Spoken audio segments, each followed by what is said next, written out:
Oh, it's amazing with this guy.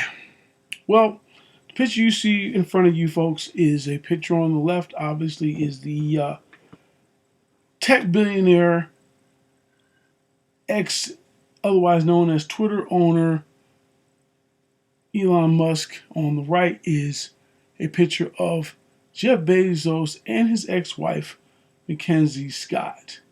Now, this is not about Jeff Bezos. This is actually about Elon Musk in particular and his criticism of Mackenzie Scott's philanthropy. Okay? And it's amazing to me that Elon Musk has so much to say about where this woman donates her money. Okay, this is another man's ex wife. Now, you might say that, well, he's not being disrespectful to Jeff Bezos because this is technically his ex wife. But it seems to be that, I don't know, Elon Musk just seems to be so narcissistic and so, and such a megalomaniac of sorts that, I don't know, he feels like he has to issue his opinion about everything, you know, when in reality, you know, yeah, he has his right of expression, of course. And I know that some people say, we can say what he wants. You can say what he wants. But the point is, why does he feel the need to criticize a woman who is a multi-billionaire and maybe based on her previous marriage status that got her there, we get it. But the fact is, she's still a multi-billionaire. And he's criticizing another billionaire on how they spend their money, and particularly this female. And it's amazing because it's like, I don't know, Elon wants to seem to be this culture warrior of sorts. And, I hate to tell you a lot of you folks that are fans of Elon, he's not nearly as liberal as you think he is. And he's nearly not as free speech as you think he is either, which I'm not getting at now. I've talked about that in previous videos. But here's one example, okay, of Elon's criticism. I think here's an article we're talking about. This is from Inkl.com, INKL.com, where it's from June 23rd. Now, this is going back nearly 2 years. Elon Musk accuses, now I guess this article originally comes from The Independent, okay? It was UK was one that published this, and I guess they just forwarded it. Elon Musk accuses Mackenzie Scott of hijacking Democrats to take aim at ex-husband Jeff Bezos. Okay, now that's one thing, right? So that was one of his first attacks. Now I can't read that whole story because this is one of those things where, they want to have all your information. I'm not going to go into that. But this is how far back it goes that Elon Musk has had things to say about Elon Musk. And we'll go as early as here. This is the News 24, which is a South African news organization that's saying why Elon Musk is unhappy about Jeff Bezos' ex Mackenzie Scott is spending her billions. Okay, he's one of the richest men on the planet, but Elon Musk has plenty to say about how other billionaire ex-wife spends her fortune. 52-year-old Tesla boss recently lashed out at Mackenzie Scott, 53, for donating to worthy causes after an ex-user pointed out that she often gives to organizations that focus on gender and race issues. Super rich ex-wives who hate their former spouse should be listed among reasons that Western civilization died. Elon tweeted in response. What an asshole. The tweet has since been deleted. Yeah, because you sound like an asshole. Although it's not clear why he targeted Mackenzie, Elon has frequently criticized initiatives promoting diversity, equity, inclusion, DEI. Yeah, because everything DEI. See, here's the thing, and I'm going to stop right here. Elon was so worried about, diversity, equity, and inclusion, right? Which I'm not going to say I'm a big fan of because I'm certainly not a fan of identity politics. But I think the problem is with, even though they claim he's not on the right, well, apparently this is more of a right issue this is definitely a right issue. An issue that the right has with, and and Elon's obviously on the side of the right on this. The fact of the matter is, this sometimes gets overly used, and people and some innocent people become collateral damage on this war against DI and all these other things, other initiatives that are not necessarily, socially equitable or fair. Okay, so for him to sit there, and then here's another thing. In January, he wrote, and I quote, DI is just another word for racism. Shame on anyone who uses it. Since divorcing Amazon founder Jeff Bezos and McKinsey, who received 38.3 billion about whatever, and Amazon stock following split, has been on a mission to give away most of her wealth to travel organizations. According to the website, she already donated more than 16.5 million to about 1,900 nonprofit organizations. Same year her marriage ended, she signed the Giving Pledge, a promise by the world's richest, wealthiest individuals and families to dedicate the majority of their wealth to charitable causes. See, now here's the thing, right? I'm not going to read this whole thing, but here. And there's another article Jimmy just wrote, Business Insider. All right? It's just covered a little bit here. Mackenzie Scott has given away billions to charity since her split. 2019, but Elon Musk isn't a fan of Scott's philanthropy. Musk claimed that women such as Scott were while Western civilization was doomed, or part of the reason. Elon Musk isn't a fan. Yeah, see, this is the thing, right? So that's basically saying the same thing. You know, I've talked about Elon Musk before, okay? And I'm going to tell you something. Again, you folks who think that Elon's going to somehow save the world, save free speech, you people need to understand that Elon Musk is still an oligarch, a tech billionaire. He's also part of not only intelligence, but the military-industrial complex, too, just by the way, okay? In case you didn't know. And another thing that nobody seemed to realize is that for all Elon Musk's brilliance, a lot of the reason why Elon Musk is in the position he's in is because of government subsidies and contracts. That's a fact. Okay? Meaning that there are other companies that are making just as incredible AI projects and everything else, but when you have preferential treatment by the government, that gives you an advantage competitively. That's just a fact. Because, I mean, think about it. You have people like Nancy Pelosi buying Tesla stocks and stuff like that. These people are dealing with green energy projects that clearly benefit someone like Elon Musk. So let's not act like that this is all because Elon Musk is just so much more superior than every other project in the world, or that there's not other brilliant people out here in the tech world that can compete with Elon. It's a matter of one, money, and access. Two, all right? And having access to government being able to give you licenses and they're adopting some of your projects.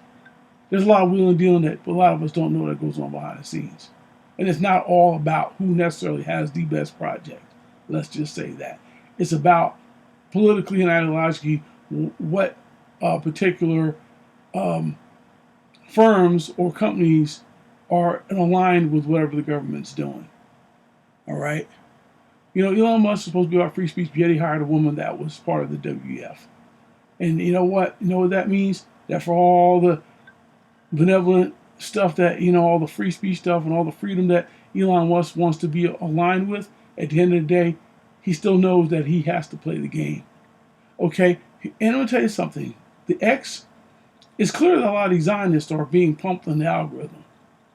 I mean, you have all these folks like Michael Rappaport, Rabbi Shmuley, Ben Shapiro, all of them, AIPAC, all their posts are just seeming to come, even whether you're not you're following them, they just seem to rise to the top of the algorithm, and you have to be bombarded with that. Because remember a while ago that Elon was criticized for having too much anti-Semitism, and there's an algorithm on there, and remember Media Matters basically defamed him, and he was going to sue him, and all of a sudden that got swept on the rug. And the next thing you know, Elon's over in Israel, proverbially kissing the ring of Netanyahu and the Israeli government, but never bothered to go to see what was going on in Gaza, to see both sides of the conflict. He just automatically took the side of the Zionists, right? And originally, again, I'll bring this up before, Elon Musk overpaid for this platform that he bought, probably about at an 80% 80% more than it was probably worth potentially. And, you know, a lot of those, the ADL and these other organizations, Zionist type organizations, were threatening to basically, you know, go after his advertising, which would have made it impossible for Elon Musk to really grow this platform or make money, or also you have to sell it. And, you know, he didn't want to do that. Let's just be real. So he kowtowed to them. That's just my opinion, but I think there's a lot of evidence there to the alike, or what I'm saying. But anyway, this guy seems to think for some reason that, you know, his shit don't stink, or the sun rises and sets on his ass.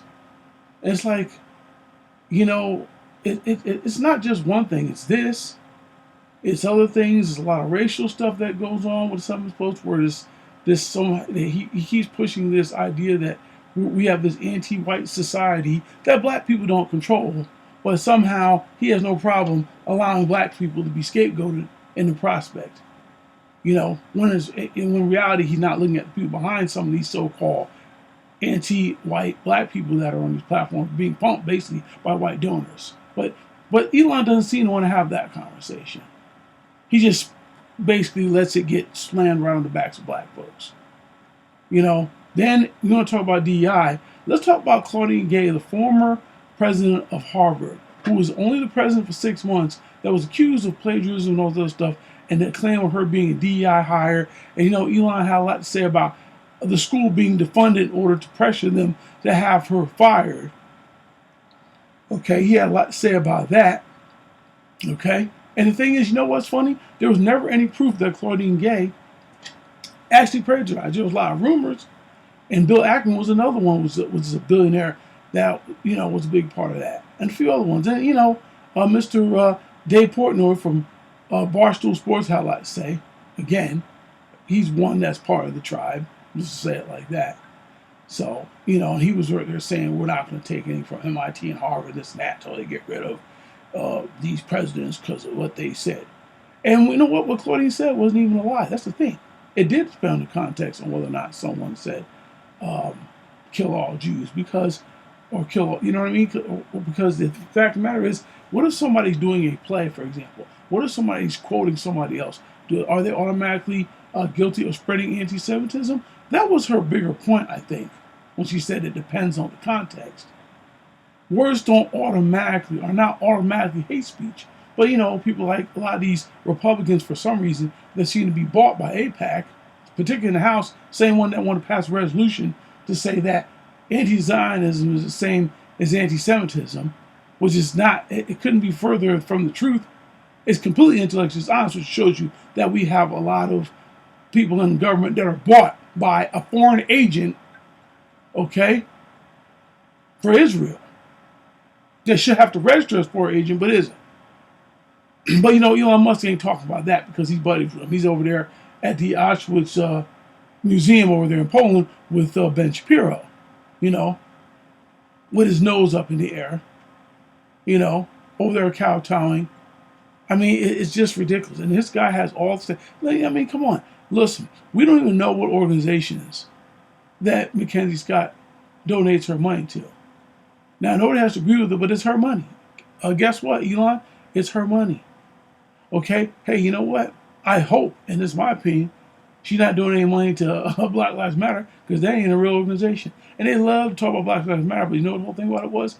That was an organization that was more likely Soros funded, that was started by 3 black lesbians. So please, what justice did Black Lives Matter? Matter of fact, you want to talk about a grift? Let's see, if these folks were so worried about racism, that racism was actually administered against black men, mainly because the black men were used, for the most part, as a grift to get money for the tragedies of them being killed.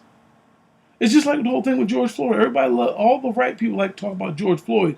Oh, how George Floyd, he was this, he wasn't that. Listen, the left and the right are both complicit in this because, one, the left had a statue put up for a man who was not really worthy of the statue. So guess what? Both sides can be right and wrong at the same time. Because you know what? It took 30 years to get a statue of Martin Luther King. It took less than a year to get a statue of George Floyd. So what does that tell you about the Democrats? It took 30 years to get a statue of Martin Luther King, a legitimate statue. Only took, and you know what else too? Same way with all this stuff about hate crimes. Black people are still the number one victims of racial hate crimes in this country. Well, the only thing they want to talk about is anti-Semitism, yet we're still the number one. I mean, come on, we just had a Buffalo supermarket of black people shot up. Okay? Churches shot up. I mean, it's a joke, man. But you know what Joe Biden did for that? Went up and gave a couple people a hug on camera. That was thanks we got. No anti-black hate bills though. 1 year of COVID, and because of name calling, because of Donald Trump calling it the quote unquote China virus, here you go. You got, let's pass a bill for anti-Asian hate, and somehow there's this a miraculous uptick of Asian hate in the country, which I can tell you, I didn't see any of it. Got plenty of Chinese restaurants around here, and guess what? As soon as the places went back up, people ran back in there like it was no thing. Black, white folks, white people of all races and all groups. Okay, and I can tell you, there may have been some isolated cases, but this whole idea, there's this whole phenomenon going on. In my opinion, it was absurd. That's what the media wanted to push, so they could justify, because they're the basically fourth arm of government. They're not the fourth estate. They're not independent. They have no editorial independence. Most media on TV is like almost about 95% corporate owned. So at the end of the day, this is our corporate fascist system we got here. They work directly with the government access. They access journalism. It's not about real editorial independence. And what has happened, right, is that they allowed this to go on, and in less than a year, they passed an anti-Asian hate bill. No anti-black hate bill, though. Right? Black people still getting beat up, getting shot, killed, murdered. I mean, look, the whole situation with George Floyd, the right wanted to make it about race. And the reality of it is, if you take race out of it, the man was murdered on tape. And that is a fact. That was police brutality. The man was murdered. Doesn't matter what he did in his past. That was the deflection argument. People like Charlie Kirk and a whole bunch of other people say, even help Jake Shields, a whole bunch of them. Oh, well, he supposedly did this. Same way when it went with Jordan Neely being murdered by that Daniel Penny, that former Marine. Same narrative. Same narrative. And I'm going to tell you something. That's one thing I have a big problem with, as much as she's been doing some great journalism lately, especially on the Israel-Palestinian conflict. I'm talking about Candace Owen. I didn't appreciate her comment she made about the situation about Jordan Neely. Thought that was disgusting. That's where she shows she still has to play the game over there on the other side. Same way with reparations fight. And here it is, this smug billionaire, suspected white supremacist. Let me add a shout out to Tariq Nasheed for that term. That's constantly got his nose in everything. And for some reason thinks that he's going to be this culture warrior to shape culture, when he's just as much of a hypocrite as the ones as he claims was on the left. He's just doing it from the other side. Same way when he put up that rabbit hole poll, that was complete bullshit. And I already did a video, please watch it, where I broke down how those statistics are actually collected and how questionable they are. But he had no problem putting up, this guy supposed to be a genius. And guess what? I was able to go there and pick that apart. But it pushed his ideology, his political narrative. So, the truth be damned. So guess what? I don't care what Mackenzie Scott does with her money. And the idea that for some reason he just feels like he's this big head honcho, that he's going to, basically try to dog whistle against Mackenzie Scott, shows you what type of person Elon Musk is. Now, I'm definitely not a big fan. I am not a big fan of Elon Musk. And a lot of you brothers out here, black men, Foundation Black American men, better watch this guy.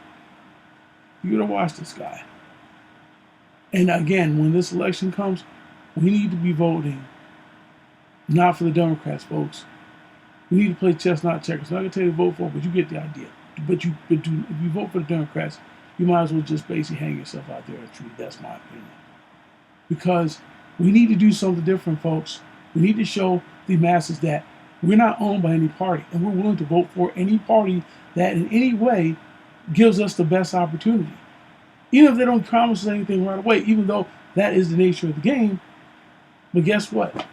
Give them a reason to think that our vote matters, and there's reason to try to basically go after our vote. Give them a reason to. I mean, come on, the Democrats have been on us for the last 6 decades. They haven't done jack shit for us. Come on, guys. We've been under attack for 100 years. Come on. We know that by the private business industry and by mass incarceration, which Joe Biden was a big fire plug for that, right along with Bill Clinton. So people, do your homework. That's all I got to say. And you see that this arrogant billionaire who has a whole bunch to say about And I'll tell you something, I kind of wish that Jeff Bezos would come out and say something. I kind of wish he would. Because even though I know he's not married to Mackenzie Scott, I still say that, you know, and I would be a little troubled by the fact that he was going after my ex-wife about the money that she spent that was part of the deal. Like why he has so much to say. And then try to say that she's going after Jeff Bezos by doing this. Okay, Elon, let me explain that one. But you know what? You need to lay off, man. I mean, he does. He just really needs to lay off. Because he's just showing who he really is the more and more he talks, the more posts he does.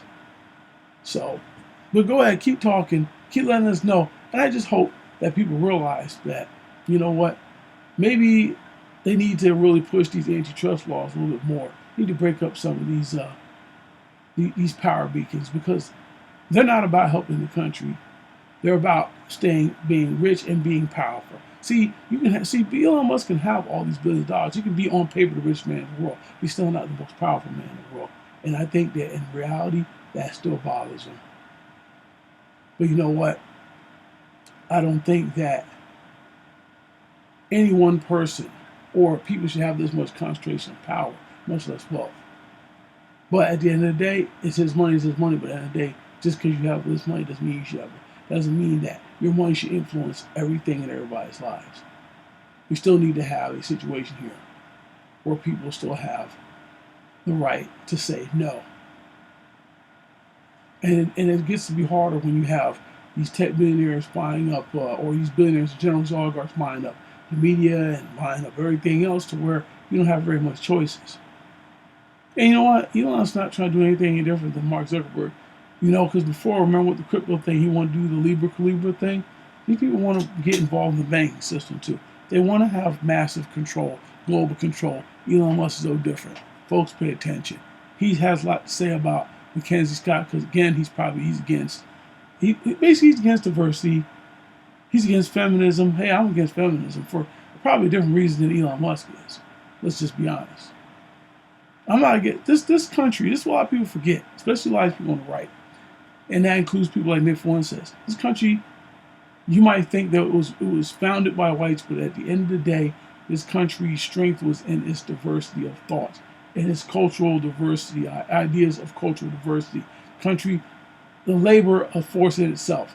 So the idea that we need to go back to this type of thing, yeah, listen, Elon Musk is South African, guys. Let's not forget. It comes from a country where the indigenous people have been colonized and been greatly oppressed, and South Africa was an apartheid state for a long time, probably is a certain way still. And he comes from that culture because people can call him South African all they want to. He's not indigenous. He's part of the colonizer class. He's birthed from the colonizer class of that country, which is not the original indigenous people of that country. Let's just be real. At the end of the day, Elon Musk is still a white man. And an angry white man on the underneath trying to sound sophisticated about it. But he feels like he doesn't have all the accolades. He's not getting respect that he thinks he should get, that white society should get. He wants to come out and say it, but he knows better. But he does it with stuff like this. So you know what, as far as I'm concerned, keep an eye on this guy. Because he's not what you think he is. He goes and does this to a woman who never said a word about him. But yet, for the last couple of years at least, he had a whole bunch to say about how somebody else spends their money. And you think he'd know better being a multi-billionaire, a billionaire 200 times over, you would think he would say, you know what, I don't like people telling me how to spend my money. Now, he's the one that said, go fuck yourself at the idea that the advertisers will try to control what he does on his platform. Or the bravado he had, before, after he went to Israel with Bob Iger, which is another Jewish person who's part of Disney. So, again, Stu's not as bold as he acts like he is. Follow the money, like they say. And at the end of the day, this guy's not a god. And I don't care how successful he is financially. It doesn't mean that he should be entitled to control everything, or to just think that because he has an opinion that we should all listen. Because guess what? Like they say, opinions are like assholes, and most of them stink. And Elon Musk is no different. I'm out.